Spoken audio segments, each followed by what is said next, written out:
nuestras relaciones familiares, la organización de las familias, el desarrollo de nuestros trabajos, del estudio, en fin, de distintos aspectos de nuestra vida cotidiana, incluido también las formas o las modalidades de acceso al consumo y de cómo se entablan hoy las relaciones de consumo. Pero también, por otra parte, estamos viviendo un proceso de profundos cambios, incluso antes de la pandemia, con la irrupción del movimiento feminista, que tras largas décadas de lucha ha logrado instalar en la agenda pública sus reivindicaciones históricas, fundamentalmente la necesidad, yo diría, imperiosa de erradicar definitivamente cualquier forma de violencia hacia las mujeres y, a propósito de ello, pugnar por nuevos derechos inclusivos en términos de igualdad de oportunidades, igualdad de trato y también de respeto y reconocimiento de la diversidad sexual y de la identidad de género. Y en ese marco entonces nos parecía interesante, porque son procesos, insisto, de profundos cambios, nos parecía interesante poder desarrollar este panel poniendo el foco en las relaciones de consumo.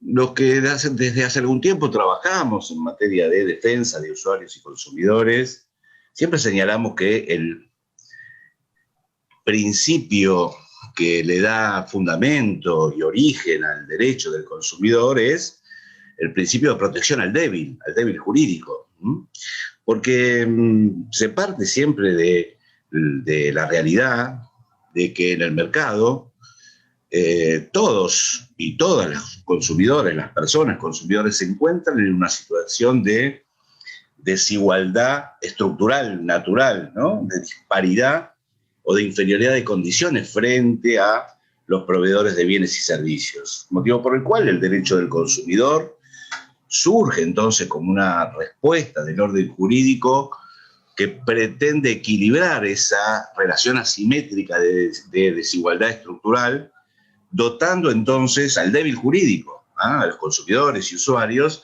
de mayores derechos, de presunciones a su favor, de mayores niveles de protección, al mismo tiempo que se procura acentuar las obligaciones y las responsabilidades de los proveedores de bienes y servicios. Y entonces, cuando tomamos en cuenta esta cuestión de las relaciones de consumo y calibramos un poco el foco, ahora empezamos también a notar que, además de esas desigualdades estructurales y naturales en las relaciones del consumo, uno puede observar otro tipo de desigualdades y de inequidades también fundadas en razones de género, que se evidencian de distintas formas, ¿no? De prácticas comerciales arbitrarias y abusivas, por ejemplo, con diferenciaciones de precios por el mismo producto entre mujeres y varones, o con mensajes publicitarios que reproducen estereotipos que hoy están en serio cuestionamiento y que ponen roles absolutamente cuestionables entre varones y mujeres, y muchas veces incluso hasta con restricciones de acceso al consumo fundadas, restricciones o negativas, ¿no?, de acceso al consumo fundadas en razones de género, de orientación sexual, que generan y reproducen mayores vulnerabilidades, ¿eh?, a estas situaciones, y que nos parece entonces que es un panorama que hay que poner una alerta y empezar a analizarlas y a mirarlas con cuidado. De modo entonces que esta es un poco la idea general que ha motivado la organización de este evento. Y para ello hemos convocado a un verdadero seleccionado de especialistas en estos temas que seguramente nos van a ayudar a reflexionar, a pensar y a repensar estos cambios y a ver de qué manera podemos diseñar estrategias que permitan, en términos de mayor igualdad, mayor equidad y en clave incluso de derechos humanos, poder trabajar sobre estas inequidades desde el plano de la defensa de consumidores y usuarios. Así que, teniendo en cuenta un poco esta idea general, yo no quiero abusar más del tiempo de la presentación. Voy a dejarlo entonces, voy a pasarle la palabra a Sonia Santoro, que va a estar a cargo de la moderación y la coordinación de toda la jornada y de la intervención de cada uno de nuestros destacados panelistas, a quienes agradecemos enormemente esta posibilidad de contar con sus disertaciones. Sonia es muchos de ustedes la conocen, una reconocida periodista y escritora especializada en temáticas de género, que además también es la coordinadora del programa de atención a la niñez, adolescencia y género de nuestra Defensoría de la Ciudad Autónoma de Buenos Aires. Así que, Sonia, para nosotros es también un enorme orgullo y placer contar con vos, y entonces te paso la posta y quedás al comando de esta jornada, que espero que sea de utilidad para todos y todas. Bueno, muchas gracias, Sonia, por estar, y muchas gracias a todos ustedes. Bueno, gracias, Norberto, qué presentación. Aclaro que no soy la coordinadora del programa, soy coordinadora del Observatorio de Género, la Defensoría, y sí, claro, trabajo hace tiempo cuestiones de género, y me parece súper interesante que realmente la perspectiva de género esté llegando a todos los ámbitos en este momento de nuestra historia, ¿no? Que Argentina está siendo un lugar de tanto protagonismo del movimiento de mujeres y de las disidencias o diversidades, que ha empujado no solo el Ni Una Menos, sino un montón de políticas públicas y de leyes que van ampliando derechos en el sentido de la igualdad. Así que bueno, celebro eso, y muy contenta de estar acá en este conversatorio. Voy a pasar entonces a comentarles con quiénes estamos. Tenemos, como decía Norberto, expertas y un experto en el tema que van a enfocarlo desde sus expertices, ¿no? En primer lugar vamos a escuchar a Natalia Torres Santomé. Su ponencia es Derechos de las y los consumidores con perspectiva de género. Luego seguirá Joana Caterina Faliero, que hablará de la protección de datos de género y el perfilamiento algorítmico. Para muchas, yo me incluyo, es un misterio esto, así que muy tentada de saber de qué nos va a hablar Joana. Jorge Surín va a hablar de discriminación publicitaria por género e imagen. Y finalmente, Ana Cecilia Araiza González nos va a hablar de moda, estereotipos y perspectiva de género, un tema súper interesante y necesario todavía, ¿no? Porque a pesar de tanto avance, cuánto falta por cambiar en esas imágenes que consumimos aún inconscientemente, ¿no? A través de la moda, de los medios, lo que nos dicen a través de los estereotipos. Bueno, entonces, en primer lugar le voy a dar la palabra a Natalia Torres Santomé, y primero la voy a presentar. Ella es abogada, doctora en Derecho, especialista en Derechos Humanos y Estudios Críticos del Derecho. Es profesora de grado y posgrado en la Universidad de Buenos Aires y en otras universidades nacionales. Es conferencista y profesora invitada en universidades extranjeras, titular de seminarios de doctorado en materia de géneros y diversidades. Es codirectora de investigación en materia de derechos de las y los consumidores en la Facultad de Derecho de la UBA y directora de investigación en materia de géneros y diversidades en la UCES. Autora y coautora también de libros y artículos en la materia, y actualmente se desempeña como asesora y enlace de género en la Dirección Nacional de Defensa del Consumidor y Arbitraje de Consumo. Bueno, bienvenida Natalia, te escuchamos. Y perdón, antes de darte la palabra, aviso que al final de todas las intervenciones podemos hacer un intercambio con las preguntas o comentarios que haya desde el público, así que pueden ir dejándolos en la parte, en el chat, no de donde estuvieron saludando, sino en el chat que específicamente está dedicado a las preguntas y respuestas, que lo van a ver abajo, al lado del símbolo de los participantes, de los y las participantes. Bueno, ahora sí, Natalia, adelante. Bueno, muchas gracias, Sonia. Buenas tardes a todas y a todos. Muchas gracias por esta invitación. Para mí es un placer compartir este panel con personas tan destacadas. Bueno, para comenzar yo quisiera retomar un poco lo que estaba contando Norberto, recordar que cuando hablamos del derecho del consumidor y género, estamos hablando del encuentro de dos variables que tienen características propias. Son dos universos que nuestro país ha ingresado en la Constitución Nacional, tanto en el artículo 42 como en el 75, inciso 22 y 23.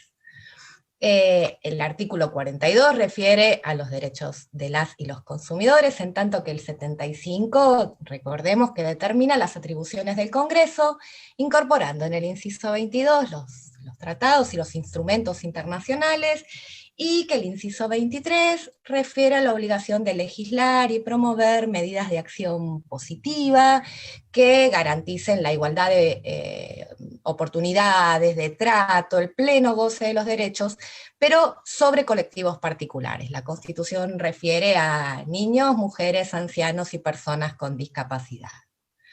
Esto lo recuerdo para dar cuenta de la trascendencia de estos universos y de la complejidad y especificidad que significa este punto de unión entre los dos. Recordemos que la vulnerabilidad intrínseca nos caracteriza en nuestro rol de usuarios, usuarias, consumidores y consumidoras. Es decir, que frente a proveedores de bienes y servicios, quienes consumen o utilizan estos bienes y servicios se encuentran en una situación de debilidad estructural. Por eso existen protecciones especiales. ¿Por qué hablamos de una debilidad estructural? Bueno, porque quienes llegan al consumo, llegan a esta relación en base a sus necesidades, en base a sus deseos, a veces propios y a veces generados externamente. Ya vamos a conversar de eso. En general, sin posibilidad de negociar las condiciones, ni el precio, entre otras cosas. Además también de la debilidad respecto a la información técnica, ¿no? Las y los consumidores no necesariamente poseen los conocimientos específicos que sí posee quien es proveedor. Por otra parte, el consumidor o el usuario se mueve en forma individual, frente a proveedores que tienen la posibilidad de organizarse colectivamente, en cámaras, en organizaciones. No quiero detenerme mucho aquí, pero sí recordar que ninguno de nosotros ni de nosotras puede abstraerse de la condición permanente de usuario y consumidor, usuaria y consumidora. Frente a esta desigualdad entre las partes, el ordenamiento va a otorgar herramientas específicas, hoy ya algo estuvimos escuchando, para proteger justamente en estas relaciones al sujeto que está en la posición debilitada. Para eso utiliza, entre otras exigencias o reglamentaciones, la interpretación más favorable, el trato digno y no discriminatorio, por nombrar algunas.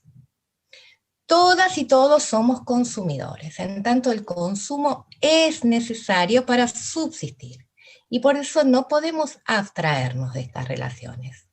Frente a ello, nos encontramos con las herramientas que nos otorga el ordenamiento, aspirando a equilibrar al menos un poco la situación de las dos partes de la relación de consumo. Ahora, pasemos a ver qué significa abordar esta relación en términos de género. Al hablar de género referimos a una característica particular para identificar sujetos. Tenemos que recordar que el concepto de género no es un concepto biológico. Las posturas esencialistas o o biologicistas han sido largamente superadas en las ciencias sociales en general y en el derecho en particular. El género lo interpretamos o lo definimos como el conjunto de creencias, actitudes, rasgos personales, sentimientos, valores, conductas que se atribuyen a hombres y mujeres a través de una construcción social. No es una característica biológica, sino una construcción cultural. Desde esta concepción, las desigualdades de género pueden ser consideradas desigualdades sociales, y con ello pueden ser modificadas. Todas y todos participamos de la característica género. Sin embargo, dentro de esta característica va a haber colectivos, es decir, grupos de personas, a las que la construcción social las ubica en un lugar de debilidad. ¿Por qué? Porque las conductas o roles que se le asignan resultan limitantes o condicionantes. Esto podemos observarlo respecto de las mujeres, de las niñas y de las personas que integran el colectivo LGTBIQ+. Si uno se detiene a mirar los instrumentos internacionales específicos de estos colectivos, como CEDAW, Belén do Pará, la Convención de los Derechos del Niño, los principios de Yogyakarta, se puede observar que estos documentos repiten el reconocimiento de todos los derechos fundamentales ya previstos en instrumentos generales de derechos humanos, como la Declaración Universal, como la Convención Americana. ¿Por qué fue necesario hacer instrumentos específicos? Bueno, justamente porque la construcción social sobre los roles excluía a estas personas del disfrute de los derechos reconocidos para todos y para todas. Es por eso que en el derecho internacional, en los derechos humanos, hablamos de colectivos vulnerables. Y es por eso que el 75, inciso 23 de la Constitución menciona específicamente a algunos de estos colectivos, exigiendo medidas positivas y concretas, sobre las que luego vamos a volver. Cuando nos hallamos frente a una persona que participa de la característica de debilidad estructural en virtud del género, y que además participa en una relación de consumo en calidad de consumidor, usuario a usuario, sumando entonces la debilidad estructural que presenta esta relación, entonces hablamos de un sujeto hipervulnerable. Un sujeto con una doble vulnerabilidad, una vulnerabilidad agravada. ¿Y cómo abordar jurídicamente entonces esta vulnerabilidad? Bueno, aquí es donde vamos a hablar de la perspectiva de género. La perspectiva de género es un método que propone y permite el análisis profundo de las relaciones sociales con el objeto de detectar las diferencias e inequidades que están vinculadas al género. Algunas de estas inequidades, o de las conductas, o de las prácticas sexistas, aparecen claramente. Por ejemplo, cuando prestamos atención a los roles representados en las publicidades, ¿no? La corporalidad femenina, o lo referido a tareas del hogar, o los modelos familiares. Ya luego vamos a escuchar una disertación en detalle. Pero hay otras inequidades que no siempre son, o no siempre aparecen fácilmente a la vista. Les voy a dar un ejemplo claro de algo que ocurrió durante el aislamiento, en el 2020. En el 2020 hubo situaciones concretas de proveedores que impedían el acceso a comercios o directamente echaban del comercio a las personas que estuvieran acompañadas por un niño o por uno o más niños. Todos sabemos que las familias monoparentales están ampliamente, mayoritariamente, abrumadoramente, me refiero en número, a cargo de mujeres. Esta conducta, que a priori no parece sexista, al aplicar la perspectiva de género, se evidencia un claro sesgo de género. Fue necesario dictar una normativa especial que permitiera a estas personas, repito, una amplia mayoría femenina, para hacer las compras con sus niños o con sus niñas si no tenían con quién dejarlos. Otro ejemplo de prácticas sexistas puede verse con situaciones que se presentan a la comunidad como si fueran ventajosas, y en realidad son prácticas sexistas. Por ejemplo, la entrada gratis al boliche para quien lleve minifalda, o bebidas o algún otro producto de regalo para que, no sé, para aquellas chicas que acepten mojarse las remeras, por ejemplo. El sesgo de género puede observarse a través de todo el camino de la relación de consumo. Implica los colores del etiquetado, la información proporcionada, los títulos que requiere el formulario, el trato brindado. Abordar todo esto con una perspectiva de género implica 3 pasos en particular. El primero, desnaturalizar los conceptos. El segundo, identificar las inequidades y las desigualdades.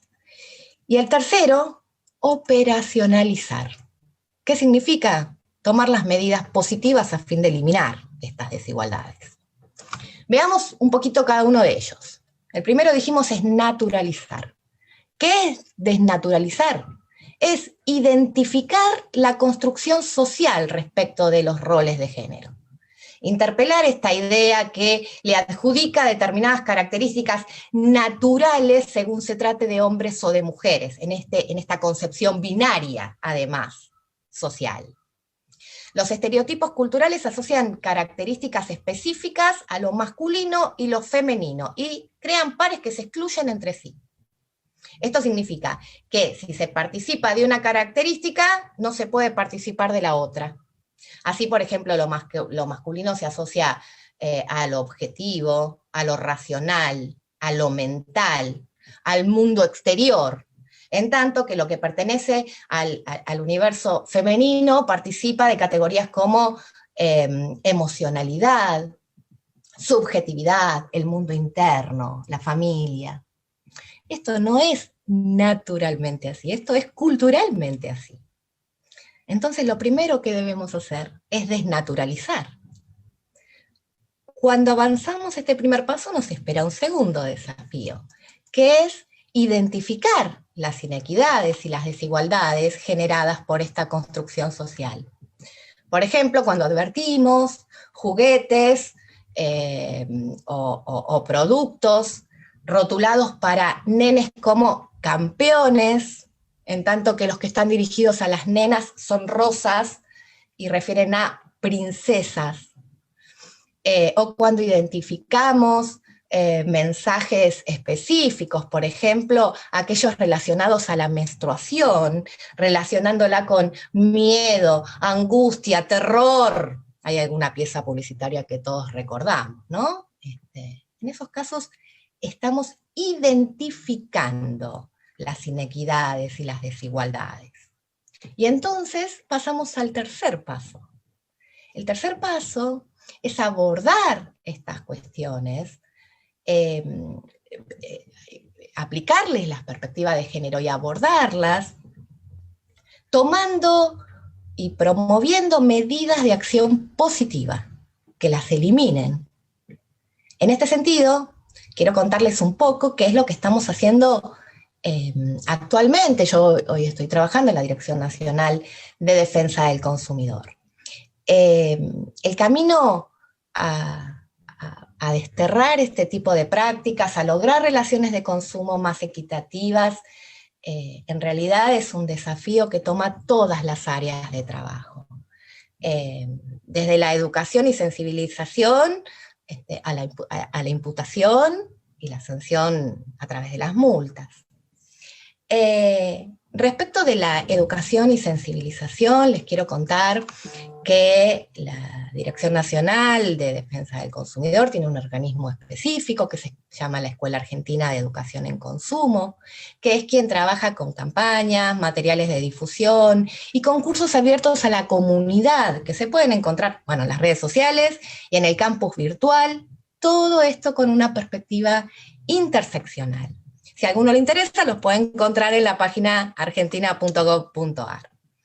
En ese sentido se van llevando adelante permanentes articulaciones con otros organismos y ministerios, en particular con el Ministerio de Mujeres, Géneros y Diversidad, con quien realizamos este año una campaña súper interesante que se llama No es solo una publicidad, que justamente apunta a identificar estas prácticas sexistas, esta bajada de estereotipos de género. Actualmente también estamos trabajando en un documento especial que se llama Guía de Buenas Prácticas en las Relaciones de Consumo con Perspectivas de Géneros y Diversidades, y es un proyecto súper interesante porque es un trabajo conjunto que se está haciendo con la comunidad. Participan colectivos, asociaciones de consumidores, proyectos de investigación, cámaras empresarias, universidades. Todos estamos consensuando y trabajando juntos en esta guía de recomendaciones. Esto es posible porque se participa de la convicción que la construcción colectiva es el mejor camino para lograr una sociedad al menos un poco más igualitaria. También se está trabajando específicamente con la sociedad civil. Quiero contarles en particular lo que está ocurriendo actualmente a través de la convocatoria nacional que hubo a un concurso de proyectos de acciones, donde se presentaron trabajos específicamente en materia de géneros, y estos proyectos ganadores están siendo acompañados técnica y económicamente por el Estado Nacional. Por su parte, también Argentina ha colocado el tema en la agenda internacional, proponiendo, liderando y coordinando el grupo de trabajo Género y Consumo en el FIAG.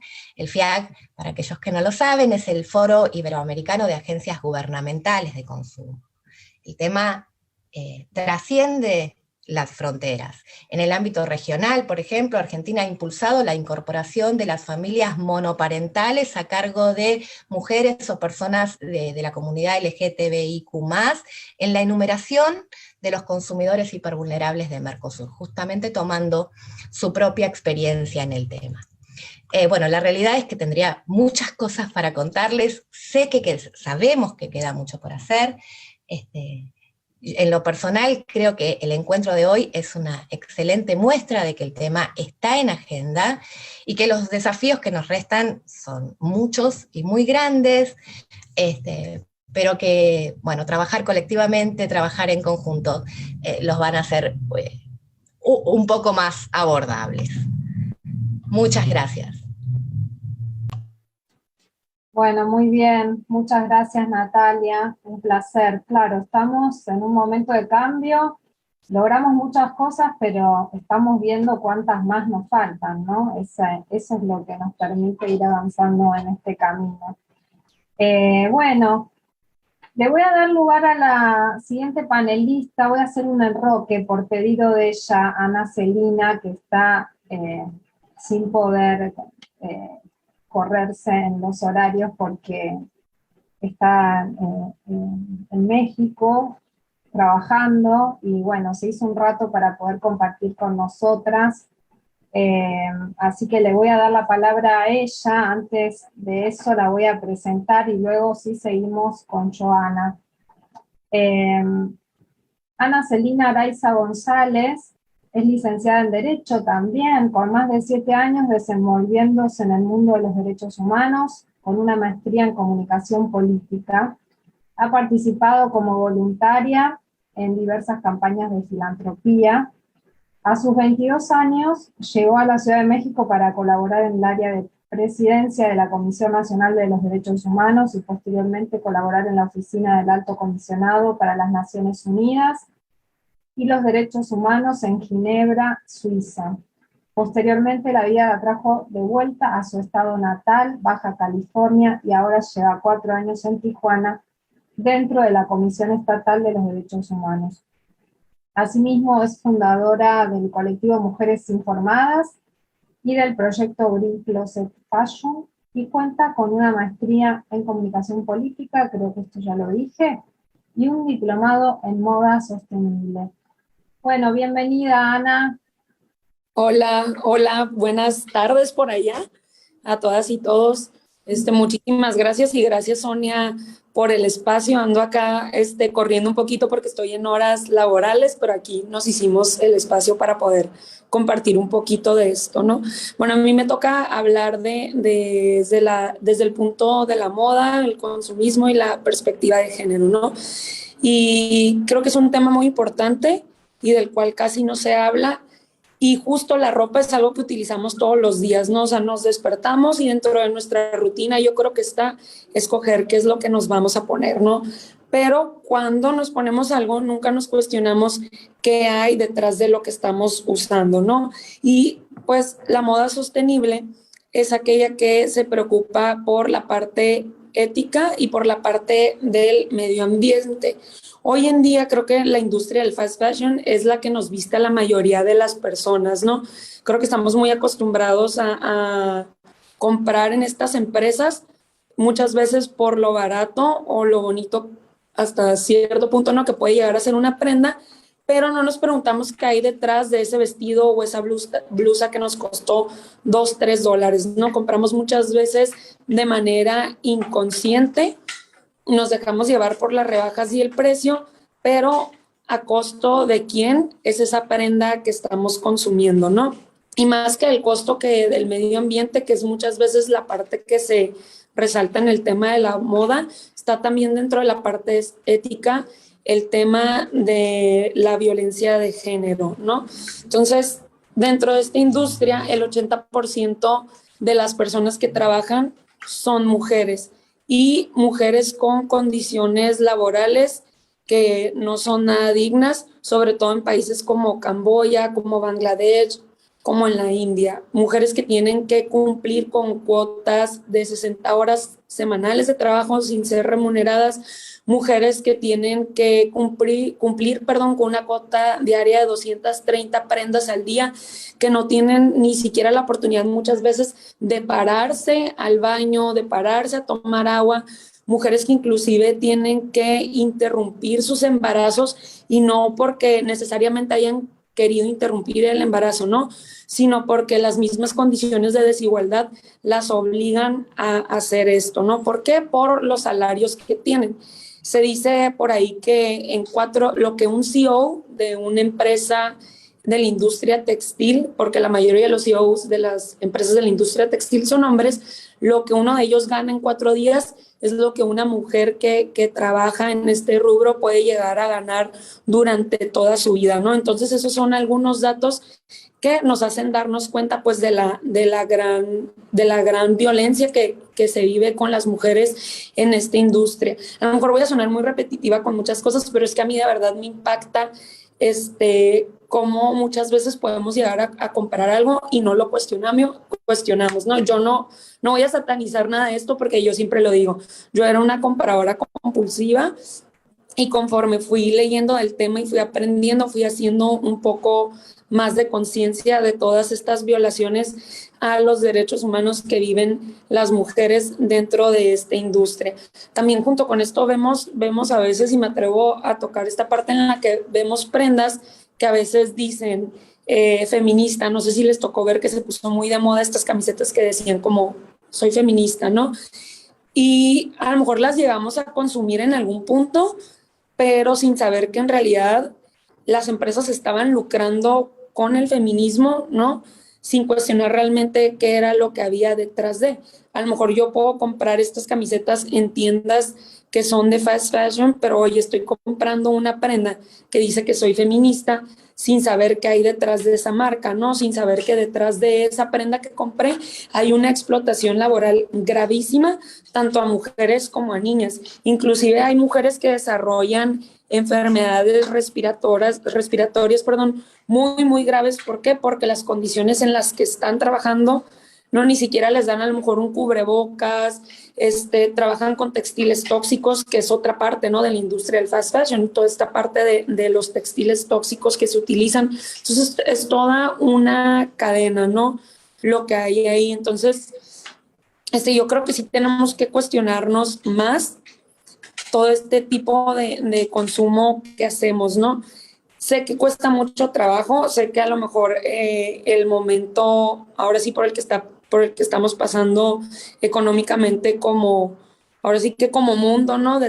Tras la pandemia, pues es muchas veces difícil el llegar a adquirir prendas que sean 100% sostenibles, porque es muy caro. Yo lo he tratado de hacer y la verdad es que se sale totalmente de mi presupuesto, pero creo que hay otras alternativas y ahorita les voy a dar como algunas alternativas, pero también decirles que no toda la culpa es siempre del consumidor, no toda la culpa es de la empresa y no toda la culpa es del gobierno. Creo que es un trabajo en conjunto que tenemos que hacer las personas, nosotros y nosotras como consumidores, cuestionarnos qué es lo que vamos a comprar, ¿no? Cuestionarnos que si voy a comprar una prenda que cuesta a lo mejor $3, $4, saber por qué me está costando eso, cuánto le está costando a la persona que está detrás de esa prenda, sobre todo a la mujer o a la niña, ¿no? Y me atrevo a repetir la palabra mujer porque, como les comenté hace rato, el 80% de las personas que trabajan en la industria textil son mujeres, la mayoría maltratadas y con abusos laborales muy graves, porque las empresas, pues, ¿qué es lo que hacen? ¿No? Están en estos países en los cuales las mujeres no tienen muchas oportunidades, entonces están trabajando en una fábrica, se llegan a quejar de alguna violación, ¿no? De la que han sido víctima y las amenazan con ponerlas en la lista negra. Entonces, ¿qué pasa? Se van a quedar sin trabajo y por lo regular esas mujeres son el sostén de su hogar. Entonces, ni les conviene quejarse, ni les conviene quedarse sin trabajo, ¿no? Entonces ahí es todo un círculo vicioso por el que están pasando y del cual están siendo víctimas estas mujeres, ¿no? Entonces, yo hoy los invito a reflexionar acerca de qué es lo que estamos consumiendo y optar por otras alternativas. Si tenemos el poder adquisitivo, llamarlo así, de comprar marcas que sean 100% sostenibles, pues adelante. Si no, también está la opción de consumir en marcas locales, de consumir prendas de segunda mano, de repetir nuestras prendas, porque otra vez, ¿no? Muchas veces somos víctimas del consumismo y queremos estar estrenando todos los días, sobre todo también por este rollo de las redes sociales, ¿no? Todos los días me quiero ver con una prenda diferente, cuando en realidad no tiene absolutamente nada de malo repetir una prenda, ¿no? Reparar mis prendas también, esa es otra opción, intercambiar o pedir prestado, ¿no? Son algunas de las acciones de las cuales podemos llevar a cabo como consumidoras y como consumidores responsables.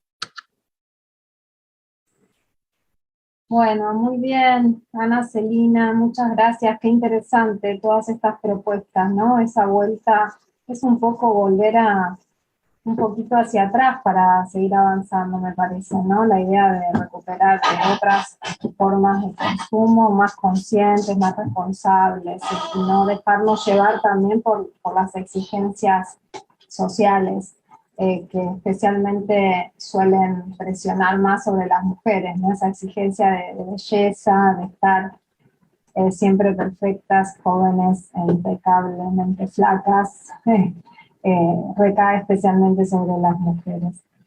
Muy bien, ahora sí vamos a seguir con Joana Faliero.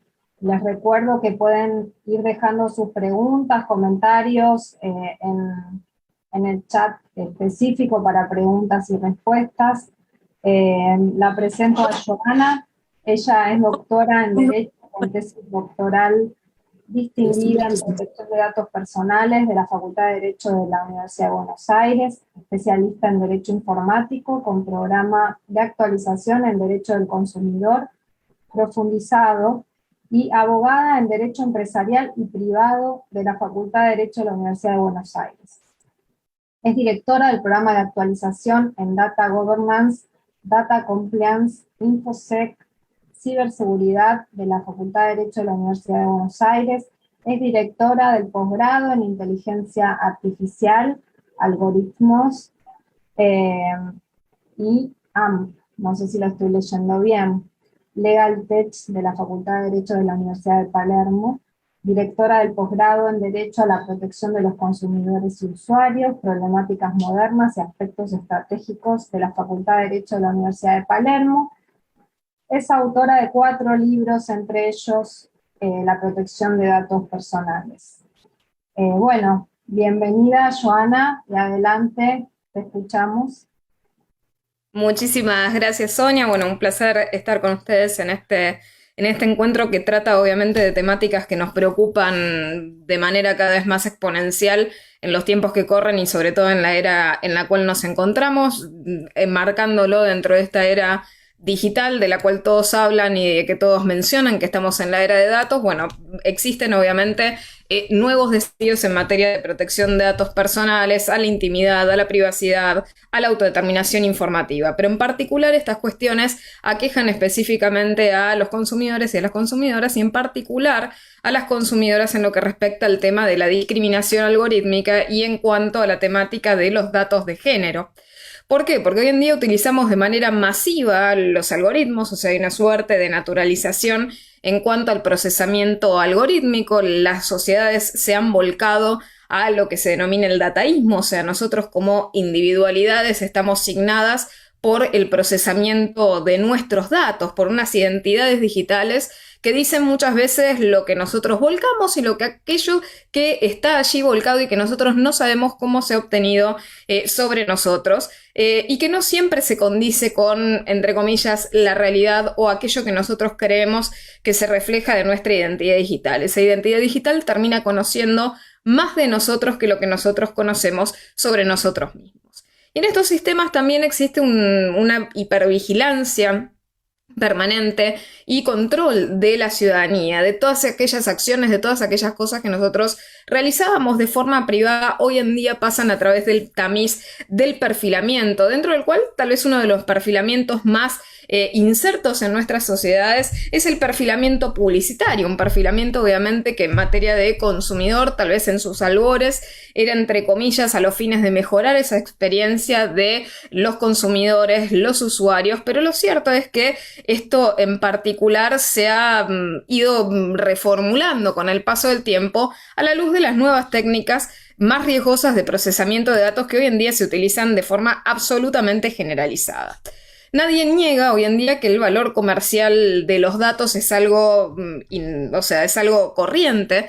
Esto forma parte de esta idea de la economía de los datos y de la era de los datos, en particular porque son el activo intangible de mayor valor que poseemos sobre nosotros mismos. Y esto conlleva que en estas sociedades, a partir de ese consumismo dataísta, se vulnere de manera absolutamente sistematizada a través de prácticas abusivas y obviamente también a través de cláusulas abusivas que se asienten sin conocer su contenido o porque son cláusulas de carácter abuso sorpresa, esos tratamientos automatizados de datos que vulneran esa autodeterminación informativa de los consumidores y de las consumidoras. Eso genera obviamente un trato indigno y una parametrización automatizada que obviamente genera daños. Y esto nos lleva a la problemática del género como dato sensible. Nuestra ley de protección de datos personales siempre ha caracterizado determinadas tipologías de datos en función de la sensibilidad que tienen los mismos por el carácter discriminatorio o el peligro que podría arrojar respecto de sus titulares. Es así que la Ley de Protección de Datos Personales dispone de determinados parámetros más protectorios, más celosos respecto de esas categorías de datos. Dentro de esas categorías de datos tenemos una categoría clásica que es el tema de la orientación sexual. Pero hoy en día el género se instituye como un verdadero dato sensible por una redefinición también del mismo concepto que nosotros tenemos de género. En particular, deberíamos, a la luz de las nuevas técnicas de procesamiento, redefinir aquello que nosotros entendemos por datos sensibles. ¿Por qué? Porque antes tal vez teníamos esta creencia de que el dato sensible era aquel dato que tenía determinadas características, era determinada conformación y que era el único que podía poner en riesgo al titular del dato.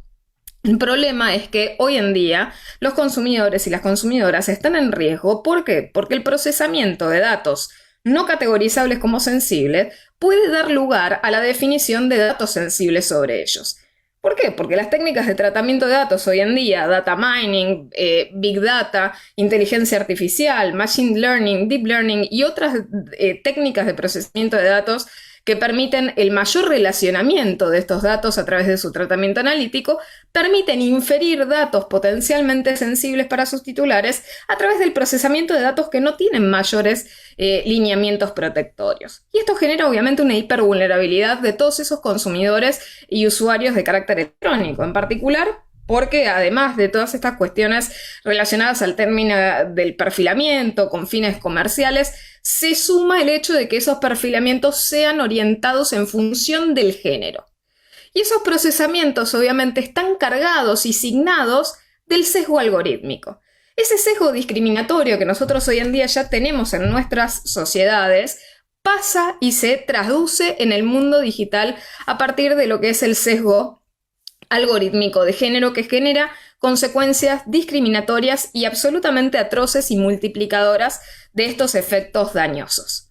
Lo primero que nos tenemos que plantear es que hoy en día el dato de género ya no es una categoría única, como decirles la orientación sexual. Hoy en día, cuando hablamos de datos de género, podemos hablar de toda una categoría mucho más expansiva, de matices abiertos, de fronteras absolutamente abiertas y no binarias, datos de género y relacionados que pueden referir al sexo biológico, al género, a la identidad de género, a la orientación sexual, al rol de género, a la expresión de género. Cualquier procesamiento de estas categorías de datos pueden llegar a revelar de manera directa o indirecta datos de carácter sensible de la persona. Y es por ello que tenemos que proteger específicamente estos datos. O sea, en términos generales hemos asimilado ese perfilamiento como algo natural y tenemos que empezar a redefinir la valorización que nosotros tenemos sobre estos datos, en particular porque la conformación, la generación de perfiles basados específicamente en datos de género y datos relacionados al género son prácticas abusivas. Prácticas abusivas que hemos absolutamente naturalizado en nuestro devenir consumeril. Y esto genera trato indigno y discriminatorio y vejatorio e intimidatorio respecto de los usuarios y consumidoras expuestas a estas situaciones. Es una parametrización automatizada que genera daños, por lo tanto deberíamos empezar a evolucionar como sociedad nuestros conceptos en torno a qué categorizamos como datos sensibles, qué entendemos por datos de género y para qué utilizamos esos perfilamientos que son absolutamente inútiles a todos los efectos. Procesar con identificadores y datos de género y relacionados es algo absolutamente estúpido y anquilosado. Eso simplemente sirve para revictimizar a los sujetos a los cuales esos datos pertenecen, a esos titulares de los datos, a esos usuarios y consumidores. Ese sesgo de género algorítmico debería ser absolutamente prohibido. ¿Y por qué? Pues nosotros tenemos algo muy simple en nuestro sistema jurídico como nuevo principio, que es el tema de la no discriminación. El principio no discriminatorio también tiene que traducirse en lo que es la no discriminación a través del tema del sesgo de género algorítmico, lo cual obviamente debería trabajarse. Los sesgos de género en los algoritmos, que son esas fórmulas, esas cajas negras a través de las cuales se procesan los datos a través de esas técnicas de procesamiento analítico, generan efectos absolutamente expansivos de la discriminación en los ámbitos de carácter distinto. Potencian esos efectos discriminatorios que ya se encuentran latentes. ¿Por qué? Porque los algoritmos y obviamente las técnicas de procesamiento avanzadas de datos no tienen contexto, no tienen sensibilidad. Por lo tanto, el efecto discriminatorio puede ser absolutamente descarnado. Y esos efectos más adversos que nosotros notamos a través de estos procesamientos, en los cuales se vislumbra ese sesgo de género algorítmico que a veces es imposible de erradicar, porque absolutamente no, más allá de que se audite, más allá de que se intenten esquemas, por ejemplo, llamados de caja blanca o de inteligencia artificial explicable, simplemente son falacias en las cuales se recurre a reducir la cantidad de información para lograr la explicabilidad. Jamás se logra una explicabilidad completa.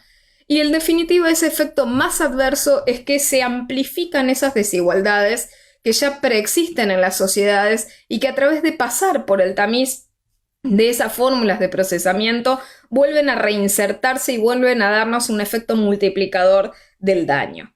El sesgo de género en materia algorítmica se encuentra absolutamente en todas las aplicaciones, en todas las plataformas que nosotros utilizamos en base diaria. O sea, los ejemplos realmente en la práctica sobreabundan.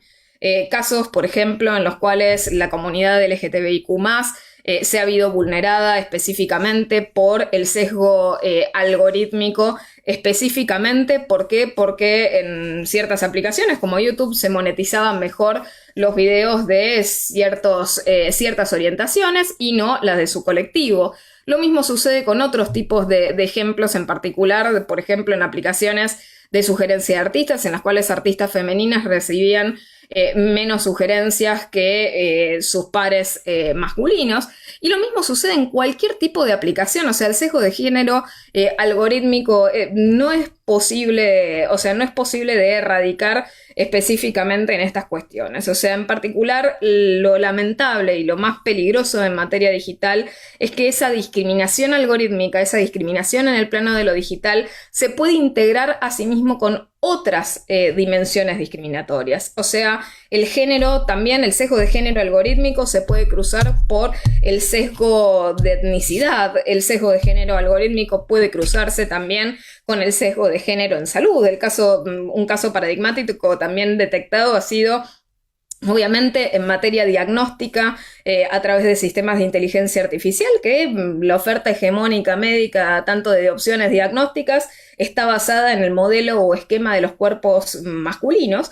Y entonces, obviamente, las opciones diagnósticas para las mujeres eran mucho más reducidas, específicamente por ese sesgo de género específicamente que se cruzaba con el tema de salud. Y lo mismo también con el tema de economía, o sea, simplemente con el sesgo de género algorítmico detectado en el acceso a la financiación. Las mujeres tienen absolutamente una menor capacidad absoluta de acceder a la financiación. Entonces, simplemente para recordar y reflexionar determinadas cuestiones. Solamente los humanos actúan con reflexión, con contexto, con intención y con autoconciencia. O sea, en particular, las mujeres siguen siendo minoría en la generación de datos, en la generación de algoritmos, en el estudio de los algoritmos, en la auditoría, en el control de los mismos, en las tomas de decisiones. Y muchas veces vemos que tal vez no parecen existir motivos o incentivos para que esta realidad cambie. Y es necesario que estos cambien. Nosotros necesitamos insistentemente una agenda que promueva verdaderamente una mayor equidad, una mayor igualdad, una mayor transparencia de manera eficiente, de manera precautoria y de manera preventiva. Simplemente para volcarnos un poco a otras cuestiones que preocupan, en particular en el ámbito de lo digital, simplemente pensar que la inteligencia artificial y todas estas cuestiones en las cuales se hace uso de algoritmos son un avance, tienen beneficios que obviamente pueden ser aprovechados socialmente, pero tienen que ser aprovechados de manera responsable, tienen que ser aprovechados de manera ética, tienen que ser aprovechados en virtud de todos estos principios protectores que nos reúnen en materia de consumidor y en materia de género. No podemos depender simplemente de recomendaciones éticas, tenemos que depender de recomendaciones de carácter normativo. ¿Por qué? Porque las mismas son verificables, porque los incumplimientos son sancionables y que el ordenamiento simplemente nos indica un principio fundamental que debemos seguir y cumplir, que es el de la no discriminación. Y entonces también, desde el punto de vista de los datos, reflexionar finalmente que si del estudio de los impactos en materia de, por ejemplo, protección de datos personales y todas estas cuestiones relativas a la no discriminación, tenemos un estudio de impacto en materia de protección de datos personales cuyo resultado es negativo, no deberíamos utilizar esa técnica en particular. ¿Y esto para qué es? Para evitar simplemente la apoptosis o esa muerte preprogramada de lo que es una técnica por la discriminación que genera la misma, simplemente acallada por alguna suerte de tecnoreduccionismo y de espíritu alegre por el cual se promociona la inserción de estas técnicas avanzadas y riesgosas de procesamiento en prácticamente todas las áreas de la vida, no solamente en el área comercial, publicitaria, de consumo, sino, por ejemplo, en el área de la educación, en el área de la justicia, en el área de acceso al financiamiento, en el área de salud, etcétera, etcétera.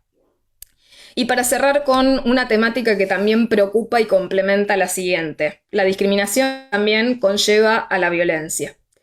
La violencia de género es una problemática en lo digital que también preocupa y sobreabunda de manera absolutamente triste. O sea, en pandemia, simplemente para darles una cifra, se triplicaron los casos de violencia de género digital en el ámbito de la ciudad autónoma. Y esto es consistente en temas ya sea de acoso, de hostigamiento, de difusión de imágenes íntimas sin autorización. Y todas estas cuestiones nos resume que 1 de cada 3 mujeres, esto dado por un estudio de Amnistía Internacional, 1 de cada 3 han sufrido violencia en redes sociales. Este fenómeno de la violencia de género en el ámbito de lo digital parece no detenerse y parece también no retroceder, máxime cuando estamos prácticamente a un clic de distancia de cualquier agresor y volcados absolutamente en lo digital, prácticamente forzados por esta situación de salud mundial. Solo para decirles, o sea, la violencia, y ustedes bien lo saben, la violencia de género no es una cuestión novedosa, simplemente que en lo digital adquiere una forma nueva de manifestación con otros efectos. El efecto de autocensura de la víctima, de la modulación de sus conductas, de sus expresiones y formas de ser en el ámbito de lo digital, lo cual es devastador en términos de la libertad. Nosotros no tenemos que subdimensionar ningún tipo de efecto del sesgo algorítmico, de la discriminación algorítmica, como así tampoco de la violencia de género digital. Y tenemos que trabajar para una mayor transparencia, para una mayor explicabilidad y para un mayor control real, para una mayor autodeterminación por parte nuestro de nuestros datos. Necesitamos siempre mayores y mejores controles y mecanismos protectorios para que esos entornos virtuales no se conviertan en arenas de violencia y arenas de discriminación. Y entender finalmente, y para cerrar, que sin educación, sin capacitación, no vamos a poder jamás combatir estos fenómenos ni estas realidades. El mundo virtual es un espacio que nosotros reconocemos, es un espacio de sobreexposición y nosotros tenemos que reconvertirlo en un espacio de cambio, en un espacio de evolución, de empoderamiento y de resistencia, ¿sí? Así que les agradezco muchísimo. Bueno, muy bien, muchas gracias, Joana, qué interesante cuánto que tenemos que aprender, ¿no? sobre la tecnología y todos estos algoritmos sobre los que realmente creo que gran parte de la población no sabe demasiado. Es importante empezar a ver esto, a profundizar, a prestar atención también a los datos que damos en los espacios que transitamos virtualmente, ¿no? Y antes de despedirte, te hago una pregunta del público, porque sé que te tenés que retirar antes. Acá Carla Guimaraes pregunta, ¿sería esta discriminación algorítmica lo que se llama bias en el caso de la inteligencia artificial? Sí, correcto. El bias es el sesgo dicho en idioma inglés, y hay muchas formas en las cuales el sesgo algorítmico se puede manifestar. O sea, lo cierto es que, bueno, cuando nosotros tenemos algoritmos, o sea, tenemos fórmulas en las cuales tenemos muy poca explicación respecto de cuál es el proceso decisional que llevan adelante para arrojar los resultados que nos brindan a través de esos procesamientos. Eso es por la opacidad natural que tienen estos algoritmos. El tema es que el sesgo algorítmico tiene muchas manifestaciones porque los algoritmos se alimentan con datos, con sets de datos. Y esos sets de datos pueden bien sobrerepresentar ciertas entidades y subrepresentar otras. Y es allí donde ocurren fenómenos de, por ejemplo, invisibilización, estereotipos, desbalance y selectividad en los muestreos, fragmentación en los muestreos. Nosotros naturalmente también tenemos otros sesgos que se traducen en las selecciones de esos sets de datos, como ser el sesgo cognitivo, el sesgo lingüístico, el sesgo cosmético, el sesgo por latencia, por interacción a través de los procesamientos de datos, ya sea porque existe sesgo preexistente, un sesgo histórico o un sesgo correlativo, o porque simplemente la fórmula tiene también un sesgo técnico, o se realiza un sesgo recursivo porque se sobrealimentan los sets de datos con los resultados que arrojan, que vienen a reafirmar la realidad histórica por la cual nosotros procesamos esos sets de datos y nos demuestran obviamente la profecía anunciada de esa discriminación que se vuelve a replicar y que nosotros multiplicamos. Entonces, hay muchísimas formas en las cuales ese sesgo algorítmico puede manifestarse y puede gestarse a nivel técnico. Por lo tanto, la forma para solucionarlo obviamente es dudosa en cuanto a su efectividad, en particular porque los sistemas, como se dice, de caja blanca o de Explainable AI o XAI, XAI, no han podido realmente explicar o solucionar estos problemas en totalidad por la crisis de confianza de los consumidores, de los titulares de los datos, quienes siguen desconfiando específicamente de cómo se arriba a las decisiones, cómo se arriba a los resultados de esos procesamientos, y por otra parte porque naturalmente la ecuación de explicabilidad hasta el momento siempre se ha obtenido retaseando información, que es algo que para el área consumeril nosotros ya conocemos hace mucho. Los proveedores siempre retasean y modulan sesgadamente la información a los efectos que los consumidores, usuarios, asientan. Yo ya directamente no me gusta ni hablar de consentimiento, porque no hay consentimiento jurídicamente posible en esas relaciones. Lo único que podemos decir es sí o no, aceptamos o no aceptamos, y eso es asentir. Y en esos asentimientos, obviamente ese asentimiento informado realmente tiene una información sesgada, una información retaseada y orientada para que la persona simplemente exprese su afirmativa y no tenga ningún tipo de duda o tentación de expresarse por la negativa. Y eso es un incumplimiento llano al deber de información. Debemos revisar específicamente en materia de procesamiento y tratamiento de datos personales que el deber de información es una categoría expansiva, que no es algo meramente formalista, sino que es un proceso dinámico. En lo que importa es que el receptor comprenda acabadamente, no simplemente cumplirlo formulariamente, y que no solamente hoy en día importa qué datos se toman de nosotros, con qué finalidades, sino también que importa mucho y que realmente no es necesario que subestimen a los consumidores y a las consumidoras y a los usuarios específicamente. ¿Por qué? Porque muchas veces se les retasea la información de qué se hace con sus datos. O sea, se avisan qué datos se toman y con qué finalidad, absolutamente romantizada como lo que es la personalización de la experiencia del consumidor, del usuario, pero jamás se les dice que van a utilizar datos biométricos, que van a utilizar datos de género, que van a utilizar datos sensibles, que van a poner datos de sus contactos y de terceros a disposición y utilizándolo junto a los datos personales, que van a obtener de ellos cookies, bueno, y todas esas cuestiones abusivas en las cuales nosotros vemos que se acapara cada vez más y más datos y metadatos al respecto de uno, con o sin nuestro consentimiento, con o sin nuestro asentimiento y conocimiento, y eso es absolutamente peligroso. Tenemos que ponderar y valorizar nuestra privacidad. Bueno, muy bien, muchas gracias, Joana. A ustedes, muchísimas gracias y un gran saludo a todos. Bien, ahora nos queda la palabra de Jorge Alberto Solín.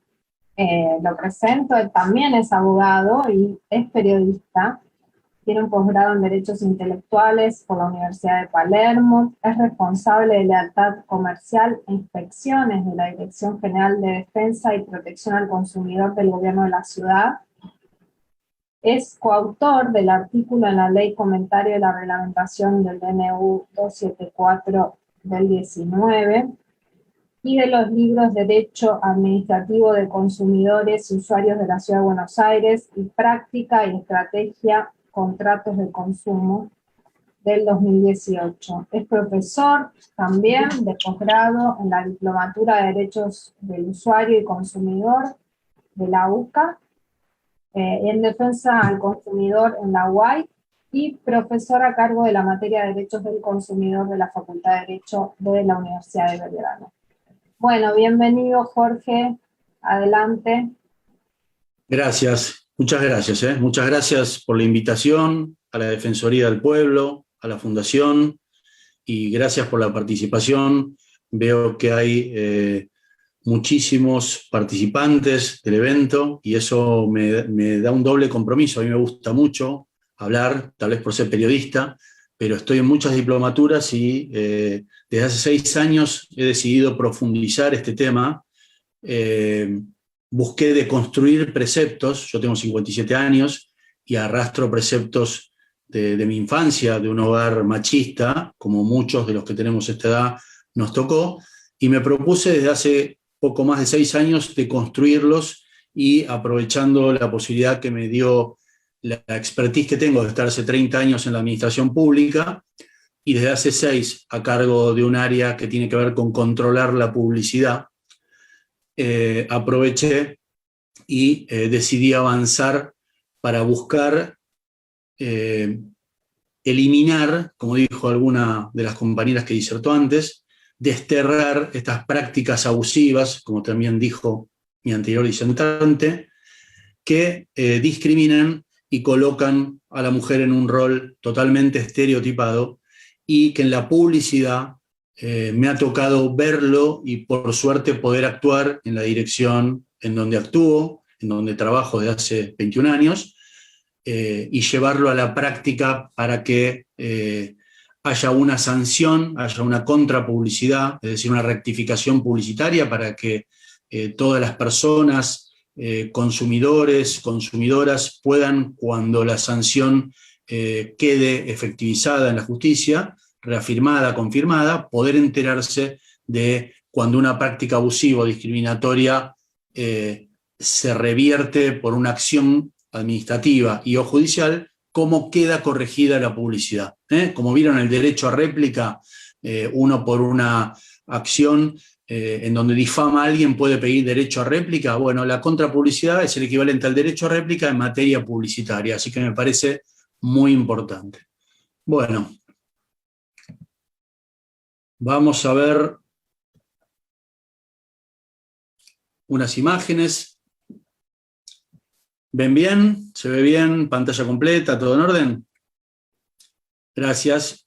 Bueno, esto es increíble, ¿no? Pero las publicidades, hay varias abogadas y abogados en el auditorio, así que van a saber, ¿no? Y los que no estudiaron Derecho también lo van a saber. Las publicidades tienen que decir lo que prometen. Las precisiones de la publicidad quedan incluidas en el contrato con el consumidor. Es decir, si yo preciso que una galletita, en este caso Toddy, va a tener chips de chocolate, cuando adquiero esas galletitas, tienen que tener chips de chocolate. Parece algo obvio, pero en esta campaña publicitaria, en chupetes publicitarios de vía pública, la empresa lo que hizo es decir la expectativa hecha realidad, ¿no? Como algo obvio, pero lo reafirmaron, ¿no? Como si hubiese publicidades en donde la expectativa no es realidad.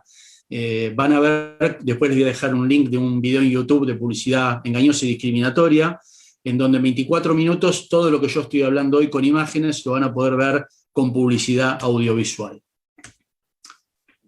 Hace un ratito una compañera habló de este tema, lo estamos viendo en la publicidad, un hipermercado de origen francés, en donde para una festividad de los niños y las niñas enfatizó en algo que está muy mal, que es viejo y que hay que cambiarlo, y en eso estamos todas y todos para tratar de cambiar estas prácticas abusivas y discriminatorias.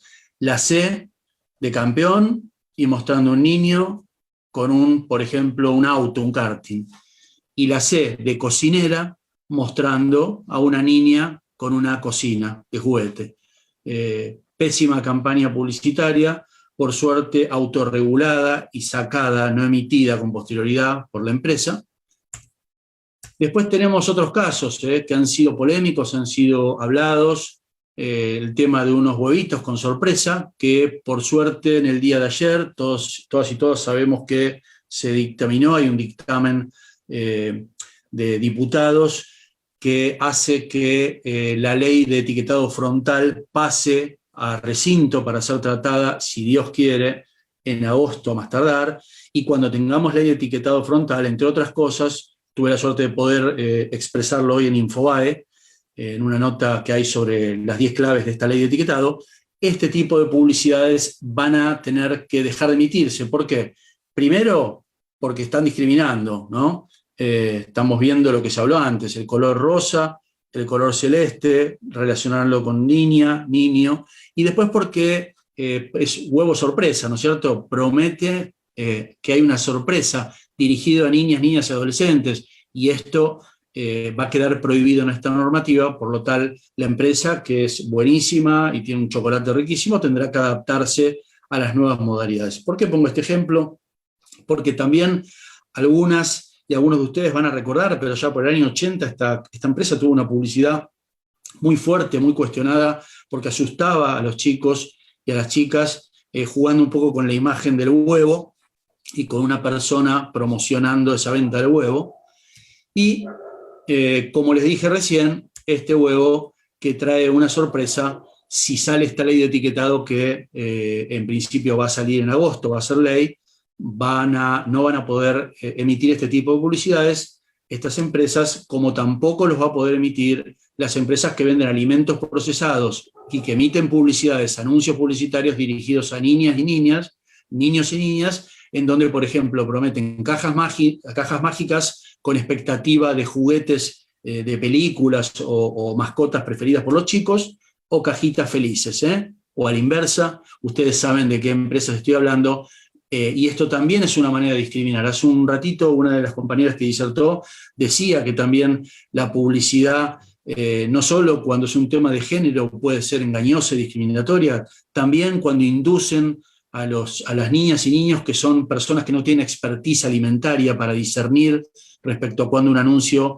es certero, es veraz y es suficiente lo que dice, puede llegar a engañarlos respecto a ingerir la ingesta de alimentos que tienen alto contenido en grasas saturadas, en sodio o a veces también en azúcares.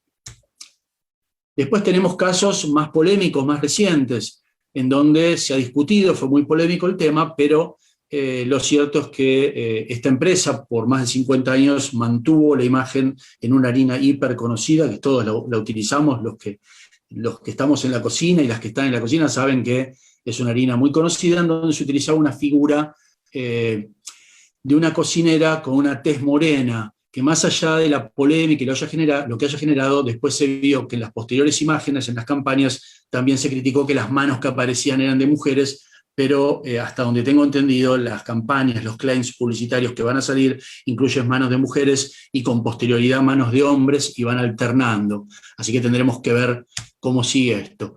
Es un tema polémico, digo, ¿por qué? Porque también tenemos otras harinas o preparados para pizzas que poseen imágenes de mujeres rubias, o tenemos, son publicidades viejas, tal vez ustedes son todas y todos jóvenes o muy jóvenes y no las van a recordar, pero hace 50 años había publicidades de estos caramelos que hoy creo que ya no existen, en donde la imagen tenía una tez de color oscura de la persona, la mascota que aparecía, pero bueno, son temas que, como dije, hay que deconstruir preceptos y hay que ir adaptándose a esta bienvenida a realidad en donde se busca la equidad, y no la superioridad de nadie, sino la equidad y que haya igualdad.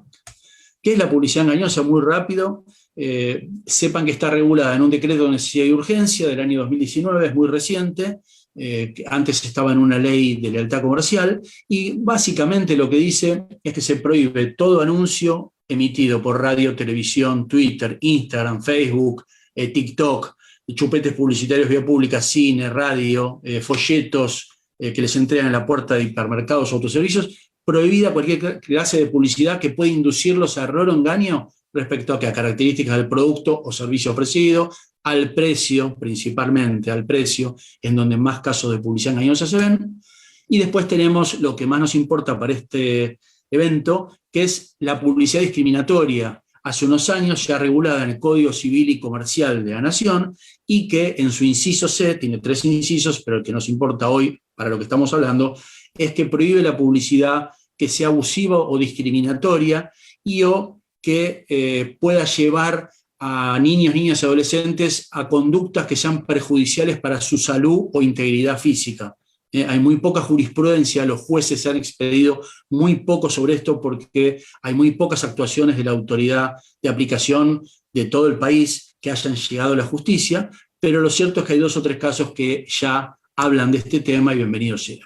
También tenemos publicidad engañosa y discriminatoria cuando se utiliza una figura de una actriz muy conocida y que promociona un producto antiarrugas muy conocido mundialmente y le photoshopean, que alguna compañera anterior hablaba de este tema, le photoshopean una arruga que tiene de su lado derecho, con lo cual que una actriz que tiene una arruga le photoshopeen una arruga para promocionar un producto antiarrugas es engañoso y es desleal. En el Reino Unido fue prohibido y en la Ciudad de Buenos Aires me tocó colaborar con 2 legisladores que hicieron que esto sea ley y rige desde hace 5 años, que en todo anuncio en donde se retoque la figura humana digitalmente, llámese Photoshop, que es una marca registrada, u otro sistema, deberá figurar este claim, este legal, que dice la figura humana ha sido retocada y o modificada digitalmente. ¿Para qué? Para que combatir la bulimia, la anorexia, para que aquellos niños, niñas, adolescentes en especial, que vean publicidades en donde esté retocada la imagen, el cuerpo, la figura, sepan que eso ha sido retocado digitalmente y que no condice con la realidad. Esta vieja empresa, que por suerte no está más en Argentina, digo por suerte por los anuncios discriminatorios y de pésima moral publicitaria hacían, en donde, por ejemplo, en este caso promocionaban una reducción de 8 kilos en 7 días, y resulta que los 7 días, leyendo la letra chica, eran 7 sesiones quincenales. O sea que uno bajaba 7 kilos en 8 sesiones quincenales, es decir, casi en 4 meses, no en 7 días. Y más allá de eso, el tema de jugar con el cuerpo hegemónico, el cuerpo small, esta figura que tanto en publicidad todavía sigue existiendo, de mostrar un solo tipo de cuerpo. Recuerdo cuando en la ley de talles, que por suerte acaba de salir y que se va a implementar pronto a nivel nacional, se decía desde una asociación que luchaba porque salga esta ley, un único talle no es el talle único no es el único talle.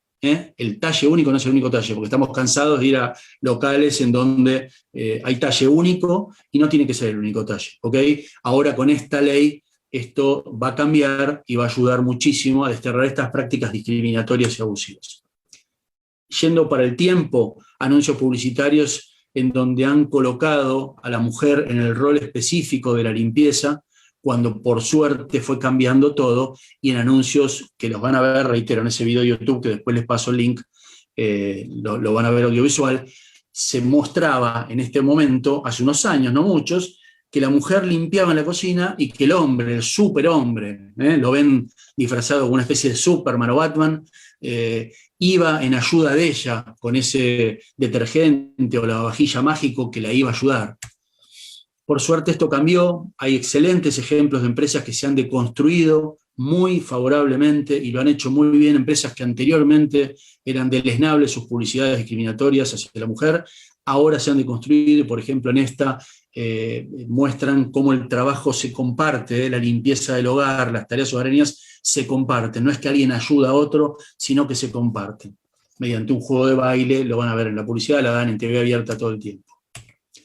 Tenemos casos negativos de una cerveza que paradójicamente investigué un poco, y lo que significa la marca, la mención de esa palabra, tiene que ver con deconstruirse, es increíble, ¿no? Hay que ir a los vocablos hindúes, es una palabra que antiguamente quería decir algo como deconstruirse, nada que ver con lo que mostraban en estos anuncios, el tema de la mujer, la cerveza, relacionar, o mujer, cerveza, fútbol, esas cuestiones que siguieron después con una pieza publicitaria que la habrán visto, no hace muy pocos años, en donde esta cerveza, una chica en una playa con un fondo de música tropical o bailanta, los chicos la hacían que deje supuestamente de tomar tragos, como erróneamente siempre se dijo que la mujer toma tragos y el hombre cerveza, y la llevan estilo manada, y ahí lo remarco porque esto fue lo grave, al mar, y la bautizan con el bautismo birrero. Esto fue muy criticado en redes sociales, es la vez que en redes sociales más críticas recibió una empresa en la historia de la Argentina, esta cervecera, y fue autorregulada, levantada por la misma empresa.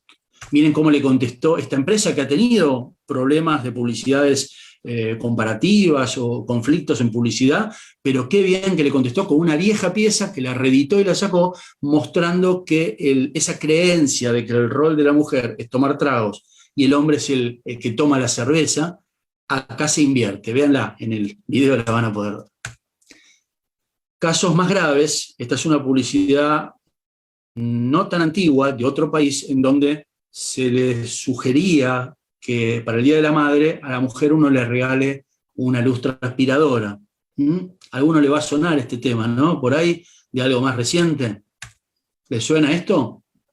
Día de la Madre, una semana antes del, creo que fue 17 o 18 de octubre del año pasado, una semana antes, domingo, página entera color del diario, o uno de los 2 diarios de mayor circulación en toda la República Argentina, el mejor regalo para mamá. Una mopa que debe ser brillante y estoy seguro que es de muy buena calidad y sirve mucho para reemplazar de alguna manera al viejo trapo de piso que todos usamos o usábamos, y el conflicto de que más allá de la imagen, no estoy centralizando en la imagen de la figura que han utilizado, sino en el adjetivo que han puesto, el mejor regalo para mamá, como si el mejor regalo que uno le pudiese hacer a la madre como hijo, como marido, como compañero, como pareja, es regalarle un trapo de piso nuevo. ¿Tá? Y me pregunto, esto está judicializado, estamos hablando académicamente, la inicié yo, la actuación de oficio, por supuesto con el aval de la directora en donde me desempeño hace 21 años, pero está en la justicia y la justicia tiene que dar la palabra final avalando lo que hicimos o revocándolo. Pero ¿está bien esto o está bien esto que salió este domingo? En donde una publicidad por el mismo producto muestran lo que dice, qué sé yo, Manuel y Andrea, por decir algo. Ahí compartido el tema. Para mí está bien esta, ¿no? Pero bueno, vamos a ver lo que dice la justicia. Y después el tan bendito tema de relacionar autos de primera gama con mujeres hermosas, hermosas para el estereotipo publicitario que todavía reina, ¿no es cierto? Y miren, una publicidad de más de 60 años, en donde esta empresa de reparación de mecánica automotor muestra a una mujer también en una postura sexista, una imagen de único cuerpo también, small y sexista la publicidad.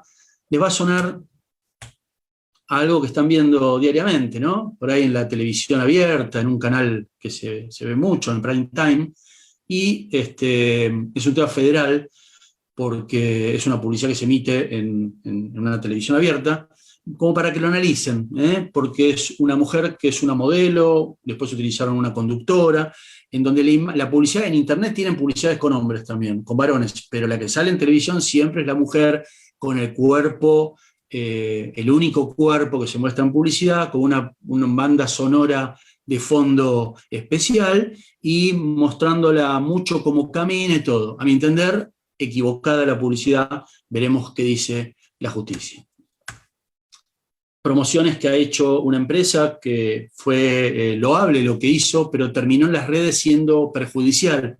Buscaron hacer una promo en donde los que tenían el cabello colorado podían pedir un 2x1 un determinado día. A mí me tocó opinar en uno de los diarios de mayor circulación sobre este tema, criticando la publicidad, que motivó que todos los que tenían el cabello colorado, buscando desterrar esa idea tonta que hay ridícula que hay de la mala suerte que traen las personas que tienen el cabello colorado. La campaña fue muy buena, pero resultó que tuvo muchas críticas en redes de las propias personas a las que trataban de ayudar en desterrar esta idea. Por lo tanto, al otro día revirtieron la campaña y fue, además, todos pueden ir y hay un 2x1 para todos. Después tenemos casos más graves de una empresa que hoy por hoy tiene publicidades muy lindas de cerveza artesanal de una provincia, en donde relacionaban los huracanes con los nombres de mujeres con la devastación, y decían, ¿por qué los huracanes que tienen nombre de mujer son tan devastadores? Esto motivó también críticas en las hermosas, redes para esto, porque sirven a veces mucho más que una sanción pecuniaria, como hablaba la primera compañera que habló, la segunda compañera que habló desde la Dirección Nacional, de las sanciones pecuniarias, que yo las aplico, la dirección las aplica, pero a veces es mucho más doloroso que tengan que salir con una contrapublicidad en un matutino de gran circulación o que tengan que sufrir el acoso en las redes de los consumidores de esta cerveza que se sienten discriminados. Tuvieron que pedir una disculpa porque relacionaban una especie de campaña donde un chico era dejado por su novia, su pareja, y caminaba en el medio de un huracán viendo toda la ciudad desterrada, devastada, y de repente la publicidad, con muy buena creatividad, entre comillas, de los argentinos y los brasileños, que son los mejores creativos del mundo, decía, el huracán Andrea, Dolly, todos nombres de mujeres, te podrá devastar todo, pero no te va a poder quitar a los amigos.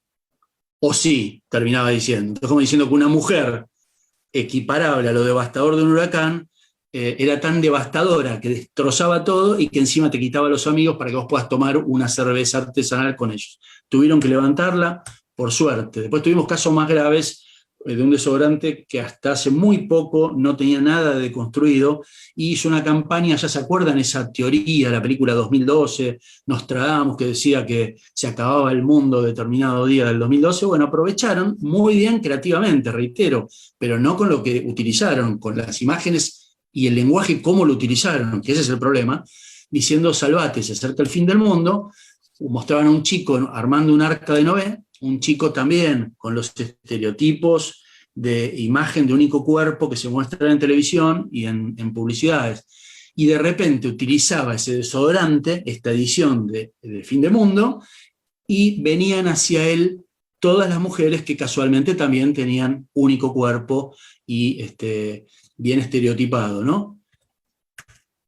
Acá ven una imagen más cercana de cómo mostraban las mujeres que se le acercaban para salvarse junto a él por haber utilizado ese desodorante. Y recordarán más algo que trajo más críticas hasta cómicas por algo que circuló, una fake news de que le había pasado a alguien de verdad. Jugar con esto de que el efecto con esa marca de desodorante, Náufrago, Tom Hanks, qué sé yo, por ejemplo, símil Tom Hanks en Náufrago, en una balsa se ponía el desodorante que había encontrado, ¿se acuerdan? Como en esas cajas de esa empresa de transporte de mercadería, y cuando se lo ponía emergían del mar hacia él por la fragancia mujeres, casualmente, no quiero ser reiterativo, pero cuerpo perfecto para la publicidad, único cuerpo. Esto trajo algunos casos de una fake news que fue inclusive, la mostró un portal muy conocido, que mostraban a un chico supuestamente de origen de África, que había utilizado desodorante esa marca 8 años, mostraba los frasquitos que los había guardado, cortados, utilizados, y con la cara morada decía que había formulado una demanda porque utilizó y no tuvo ese efecto de que le vengan a él las mujeres, no solo eso, sino que la última le dio un trompazo. Más allá de esta pavada o esta fake news que hubo, esta empresa hoy cambió y tiene mensajes distintos. Esto también fue reciente en España, en una parte de España en donde esta empresa, que es muy polémica, hace campañas muy polémicas, utilizaba como que encima con el color rojo, y hacían una mención de ese color, rojo fuego, como que estaba todo ardiendo, decían, por los precios que habían en esa promo. Por ahí la campaña era buena si no mostraban a las mujeres como las están mostrando, a las azafatas así como las muestran. Esto fue también criticado y ha sido levantado. Y acá tenemos publicidades buenas, para ir terminando, excelentes publicidades, con no un cuerpo, sino toda la diversidad de cuerpos que todas y todos tenemos. Esta empresa que está muy deconstruida y que hace muchísimas campañas de este estilo. Hay otras todavía más inclusivas, con totalmente todos los cuerpos. Y termino con un par de cositas, cumpliendo bien con el tiempo. Tengo un reloj, no saben, me puse un reloj así grande, como ese reloj que está, no sé, en las radios, para terminar en tiempo. Una campaña de bien público que se hizo Los Ayudadores, ¿no? Que uno puede decir, parece buena la palabra, pero no. Mostraban a mujeres en situaciones del hogar, como contó una de las disertantes anteriores, por ejemplo, limpiando, sensibles, cocinando. Hace unos días, hoy se habló de una publicidad, una imagen que circuló por redes de Moria, una persona pública, en donde su pareja actual, un ex político, le saca una foto lavando, muy bien vestida. Vieron que Moria es una persona muy especial, como siempre está bien vestida, y lavando platos. Y en redes, las redes son tremendas. Ella ahí dice un comentario, bueno, que trajo algunas polémicas, como que también ella lava los platos, una cosa así, pero en las redes la mataron por una pavada. ¿Vieron lo que es utilizar la lupa, que se dice en redes, y que la canilla no estaba abierta? La foto era hermosa, bien armada y todo, pero ella estaba lavando platos y no estaba la canilla prendida. Parece una pavada. No estoy criticando a Moria ni criticando la imagen, pero cuántas cosas pueden cerrar una imagen simple que circula por Instagram. Yo no saben el cuidado que tengo cuando utilizo Instagram para defender, para promocionar las no prácticas discriminatorias, el cuidado que tengo, porque hay que ser muy cuidadosos con las imágenes. Esta campaña, termino, ayudar no alcanza. No esperes a que lo pida, uno no tiene que esperar a que su pareja le pida que lo ayude en algo, en alguna tarea de las que están asignadas por esos roles equivocados a la mujer. La próxima vez, decí yo me ocupo, 50 y 50 se llama esta campaña de hace unos meses, en donde los roles deberían ser 50 y 50. Hoy se están utilizando algunas figuras que estaban en Showmatch o están en Showmatch, limpiando, varones, quiero decir, ¿no? Yo no las termino de ver también, porque justamente son personas, actores que son cómicos. Entonces, no estoy criticando a ese actor puntual, pero veo mucho las publicidades y las analizo mucho, y tal vez yo haría más de esa empresa que utilizó a este cómico para mostrar limpiando con ese producto, utilizaría la anterior, que viene usada en la campaña hace un par de días, 3 días, 10 días, en donde estaba el hombre, el varón y la mujer, porque no quedó muy en claro. Pero bueno, terminando, les dejo, es muy interesante, si pueden verlo en YouTube, Publicidad Engañosa y Discriminatoria, Jorge Surín. Hice con la ayuda de mi hija, que es periodista y locutora, y me ayudó a editarlo, porque no obviamente soy periodista y abogado, pero de edición entiendo lo básico. Un video de 24 minutos en donde todo lo que hablé, o casi todo, y con algún plus, con un plus que tienen para finalizar, de una publicidad que es antidiscriminatoria, mundialmente difundida. No creo que la conozcan porque es muy nueva, pero que en 24 minutos les cuento los que hablé. Hoy, hablando un poco menos yo y dejando que los anuncios hablen por sí solos. Después les dejo mi Instagram, en donde constantemente subo cuestiones de este estilo, mi Facebook, en donde cada vez que yo aparezco en un medio, que tengo la suerte de que me citan como profesor universitario mucho por este tipo de temas, lo subo para que todos y todas se puedan enterar. Y mi email oficial, empecé siendo hace 21 años servidor público, empleado del Estado Nacional. Después pasé al Estado de la Ciudad y hace casi 10 años soy funcionario público. Hace 6 soy responsable del área de lealtad comercial e inspecciones, que me permite estar a cargo, con el aval de la dirección, de controlar los anuncios publicitarios. Así que estoy muy comprometido con este tema. Les garantizo que estamos trabajando mucho, hablamos mucho también con las diversas autoridades para lograr que haya por primera vez un dictamen judicial respecto a una publicidad discriminatoria, que todavía no lo tenemos, y que pronto, si Dios quiere, todas y todos vamos a poder tener erradicada este tipo de publicidades, que vale la pena decirlo, quedan muy pocas, quedan todavía, pero quedan muy pocas, muchas menos que hace 2 años nada más. Hay una que está circulando por algún matutino de una empresa que plastifica pisos, que es muy conocida, o que hace pisos y que tiene figuras muy importantes, en donde también tuvo una que por mi parte la estamos analizando para ver si sería discriminatoria. Espero no haberlos aburrido. Hay un lema en publicidad, que hay que hablar lento.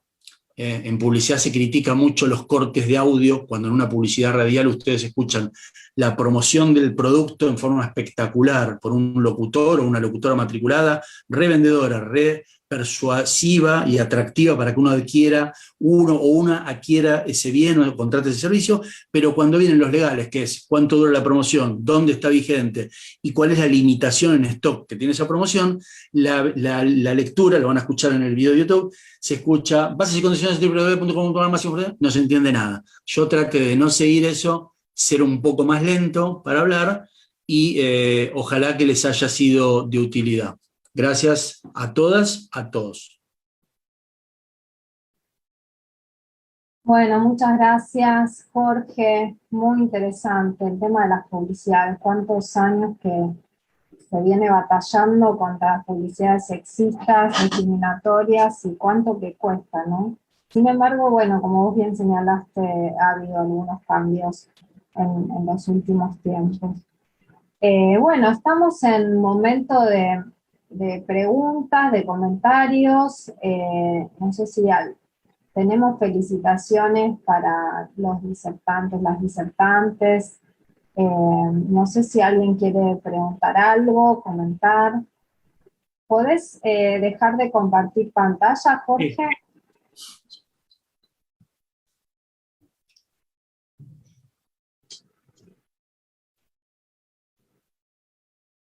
Bueno, no sé, Mariana, no tenemos más preguntas, no tenemos preguntas o comentarios. No, la verdad que en el Facebook hay muchas felicitaciones por los disertantes, por los temas, pero no hay preguntas, creo que han sido todos muy claros. Y bueno, la verdad que en nombre de Fundación Coepio, ahí creo que ahí hicieron alguna pregunta. Ah, no, todo muy claro. Todo muy claro. Sí, seguí, Mariana. No sé si quieren hacer una reflexión final. Yo en nombre de Fundación Coepio, por supuesto, agradecerles a ustedes y agradecerles también a Joana y a Ana Celina que se tuvieron que retirar antes y por supuesto a Beto Darcy también. Decirles que es un honor para nosotros tener disertantes de esta calidad y además nos encanta poder tratar estos temas que siempre son muy controvertidos en las redes sociales, o habrán visto que en el chat también generan algún ruido, pero creo que también despiertan el interés por justamente reflexionar acerca de algunas cuestiones que tenemos muy arraigadas socialmente. Bueno, son temas que molestan, pero que nos interpelan a pensar y a repensarnos permanentemente. Entonces me parece que es muy interesante hablar de derechos de consumidores y usuarios, porque es algo que nos atraviesa a todas y a todos, y hablar de género también en una misma charla es algo que no hacemos habitualmente, porque a veces las cuestiones urgentes hacen que nos dediquemos a hablar de género solamente a través en relación a la violencia física y a situaciones de violencia extrema, pero me parece interesante reflexionar, porque esto es como la base un poco de toda esa violencia justamente que a veces vemos en los medios de comunicación y que tenemos que también visibilizarla. Entonces me parece sumamente interesante y nos sentimos muy honrados de formar parte de esta conversación. Así que bueno, por mi parte, muchísimas gracias. Y le transmito la palabra a Sonia, no sé si ustedes quieren hacer alguna reflexión final, también bienvenido. No, yo creo también como vos, Mariana, que tienen que ver con temas que para cambiar tenemos que cambiar nuestra cultura, y bueno, eso lleva tiempo y lleva mucho trabajo, entonces claro, sigue generando muchas molestias, ¿no? A mí me interesaría, Jorge, cuando esté esa definición del fallo en relación a esa publicidad que comentaste, me interesa estar en temas, saber qué pasó y ojalá que tengamos algún fallo en ese sentido, porque claro, como son temas que tienen que ver con la violencia simbólica, la violencia mediática, no son tan tangibles, ¿no? Como la violencia física, si pudiéramos hacer algún tipo de comparación. Y entonces muchas veces es difícil de asirlos, de agarrarlos y de que haya alguna sentencia en ese sentido. Entonces me parece que si la hay sería muy interesante. Y les doy la palabra si quieren decir algo más de cierre, Jorge, Natalia. Y aprovecho por supuesto, para agradecer nuevamente a todas y a todos por haber estado acá y por la oportunidad que me dan de hablar. Decirles que sí, que recordemos que hay división de poderes en Argentina. Esto fue una decisión administrativa, la que tomamos nosotros, la dirección, y fue apelada, fue recurrida por la empresa, sancionada, y que se le ordenó que efectúe la publicidad corregida también, porque lo pecuniario, ya les dije, no es el fondo de la cuestión en estos casos, sino marcar un cambio, ¿no? Marcar esto está mal. Pero hay división de poderes, está en trámite en la justicia. Y aprovecho, sí, para cerrar, para decir algo muy importante, que gracias a Dios existe una ley no muy reciente, la 27499, nacional, que nos obliga a todos los servidores públicos, es decir, todos los empleados públicos del Estado, de la justicia, del legislativo, a hacer un curso de perspectiva de género antes del 31 de diciembre, un curso del Instituto de la Carrera, en el caso de la ciudad, y a los funcionarios públicos en el término de 60 días lo tuvimos que hacer. Y les cuento una anécdota muy, muy breve que marca cómo es esto. Yo saqué sobre 10, sobre 100 saqué 91. Había que sacar más de 7. Uno puede decir, qué bien, sacaste de 9, pero no, porque yo en donde me equivoqué era algo que dudé y no tengo que dudar en esas cuestiones, para que vean cómo uno trae todavía ese arrastre de preceptos no deconstruidos y que a veces ante la duda, y me parece muy importante haber hecho ese curso que reitero, es obligatorio para todo aquel que trabaja en la administración pública, en la justicia y en el legislativo, lo tienen que hacer antes del 31 de diciembre y aporta herramientas fundamentales para poder conocer la normativa vigente, qué hacer los que somos funcionarios, qué hacer ante un caso de violencia de género, por ejemplo, cuáles son los pasos que hay que tomar, cómo hay que escuchar a la persona, cómo hay que empatizar con el relato y cómo hay que actuar.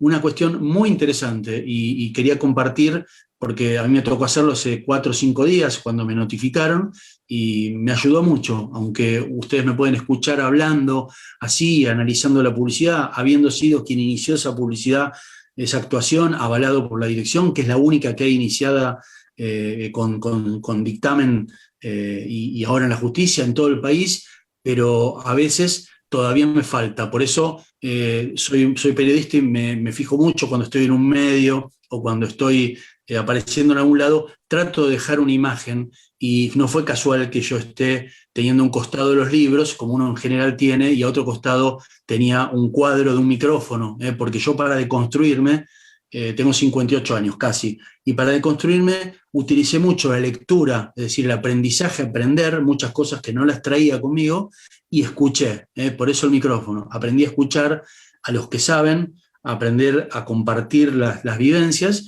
y me siento hoy por hoy bastante deconstruido. Me siento un chef orgulloso de mirar tutoriales y cocinar bien y que me feliciten y que me digan, che, qué bien. Y bueno, miré un tutorial, pero voy aprendiendo, voy cambiando los roles y actualizándome como tendríamos que todos estar. Así que gracias. Gracias, Jorge. Y piden una nueva jornada con el fallo, ¿eh? Así que hay mucho interés. Natalia. Bueno, sí, yo también agradecerles la convocatoria, agradecerles la iniciativa. Yo estoy convencida en mi formación feminista que el camino es colectivo, que el camino es entre todos, que el camino es debatiendo, es pensando, es construyendo, y es poniendo permanentemente los temas en agenda. En esto, bueno, el movimiento de mujeres es pionero de traer temas a la agenda, y creo que no siempre está, como señalaba Sonia, las urgencias terribles, las urgencias de vida, a veces nos dejan un poco raleados o un poco atrás estos temas, que son temas de la vida cotidiana, que afectan a las personas concretamente, no es que afectan a la generalidad, sino que afecta a cada una de las personas en su vida, cuando no la dejaban entrar a un comercio, cuando una nena está mirando la propaganda, la publicidad, y aparece la idea de que la menarca te va a hacer daño, te va a generar angustia, terror, monstruos. Cuando nos podemos detener a pensar estas cosas, a verlas y a trabajarlas, podemos mejorarnos como sociedad y mejorarnos como personas. Así que solo el agradecimiento para esta convocatoria y bueno, un honor para mí poder poner un poquitito, un granito en esta construcción que estamos haciendo juntas. Gracias. Bueno, muy bien, llegamos al final. Muchas gracias también Mariana y a la Fundación Coepio por generar este encuentro, a Jorge, Natalia y también a nuestras disertantes que tuvieron que ir, Joana y Ana Celina. Bueno, un placer para mí estar moderando este encuentro. Gracias a quienes están del otro lado. Así que bueno, nos quedamos con muchas ideas para seguir pensando, seguir encontrándonos y debatiendo, porque las cuestiones de género pueden atravesar todos los temas de nuestra vida, deben atravesarlos para que empecemos a cambiar esta sociedad que todavía sigue excluyendo, sigue discriminando por razones de género, ¿no? Así que muchas gracias. Y hasta un próximo encuentro. Hasta un próximo encuentro, síganos por nuestras redes sociales de Fundación Coepio, seguramente que ahí van a poder saber de otros encuentros similares. Y quería agradecer también a la Defensoría del Pueblo de la Ciudad Autónoma de Buenos Aires, a Beto Darcy, al Instituto Latinoamericano del Ombudsman y Defensoría del Pueblo, y también a la Universidad Nacional de Río Cuarto, a la Facultad de Ciencias Humanas. Así que bueno, muchísimas gracias. Y gracias a todos los que participaron por quedarse hasta aquí. Chao, chao, hasta la próxima.